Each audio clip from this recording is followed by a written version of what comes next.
સામે ગુજરાત પોલીસનું operation childhood freedom નાયબ મુખ્યમંત્રી હર્ષભાઈ સંઘવીના નેતૃત્વમાં ઓપરેશન શરૂ કરાયું। 14 દિવસમાં 84 બાળ મજૂરોને પોલીસે મુક્ત કરાવ્યા। કુલ 26 આરોપી સામે 16 કેસ કરવામાં આવ્યા છે। બાળકોનું પુનર્વસન પણ કરવામાં આવ્યું। ડીજીપીએ આ જાણકારી આપી। ડીજીપીએ જણાવ્યું કે બાળકોને નવી જિંદગી મળે તેવી વ્યવસ્થા કરાઈ છે। ઉદ્યોગો કારખાનામાં બાળ મજૂરો રાખી તેમનું શોષણ કરાતું। દરેક બાળક શાળામાં હોય મજૂરી ન કરે તે મુખ્ય હેતુ છે। ઔદ્યોગિક વિસ્તાર વેપારી સંસ્થાઓમાં દરોડા પાડવામાં આવ્યા।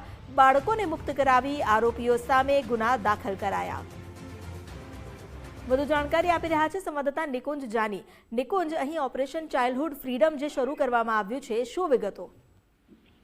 ગુજરાત પોલીસનું ઓપરેશન ચાઇલ્ડહુડ ફ્રીડમ શરૂ કરાયું છે અને તેના છેલ્લા 14 દિવસના આંકડા સામે આવ્યા છે।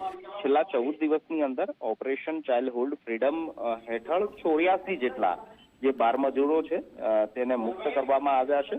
મહત્વનું છે કે બાળ મજૂરી કરાવી એ કાનૂનંત અપરાધ છે અને આ પ્રકારની 84 જેટલા જે બાળકો છે તેની પાસે બાળ મજૂરી કરાવવામાં આવતી હતી તે બાબત પોલીસને ધ્યાનમાં આવી અને તેના કારણે પોલીસે આ બાળ મજૂરોને મુક્ત કરાવ્યા છે। 26 જેટલા આરોપીઓ છે જેની સામે 16 જેટલા અલગ અલગ ગુના નોંધાયા છે। મુક્ત કરાયેલા 67 બાળકોનું પુનર્વસન કરાયું છે, જેમને ફરીથી શાળામાં દાખલ કરવાની પ્રક્રિયાનો પણ પ્રારંભ કરવામાં આવ્યો છે। મહત્વનું છે કે રાજ્યભરમાં 160 થી વધુ આ અંગેના જનજાગૃતિના કાર્યક્રમો યોજાયા છે।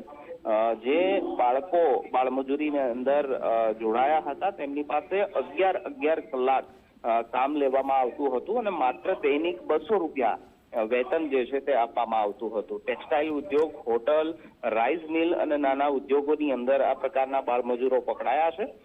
ગુજરાત રાજ્ય પોલીસનું એ પ્રકારનું એક લક્ષ્ય છે કે 50,000 કરતા વધુ જે સ્થળો છે તેની રેન્ડમ તપાસ કરવામાં આવશે અને ત્યાં જો બાળમજૂરી કરતા બાળમજૂરો પકડાશે તો તેમને મુક્ત કરાશે। સાથે જ આ પ્રકારની બાળમજૂરી કરવા માટે જે ફરજ પાડનાર છે તેની સામે પણ કડક અને કાનૂની પગલાં લેવાશે। જી, આભાર આપનો જાણકારી આપવા માટે।